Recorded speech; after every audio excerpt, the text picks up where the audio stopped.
ng Ama, ng Anak, at ng Espiritu Santo. Amen. Sumainyo ang Panginoon. At sumainyo rin. Mga kapatid, sa araw na ito ating ginugunita ang banal na kapistahan ng mga banal na sanggol na walang kamalayan.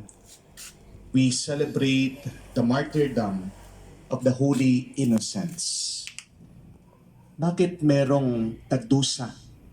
Bakit merong nasaktan na mga inosenteng musmos, mga bata, mga sanggol?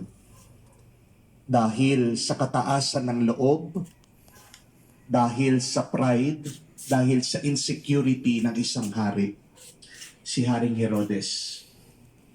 Kaya mag-ingat tayo, mga kapatid.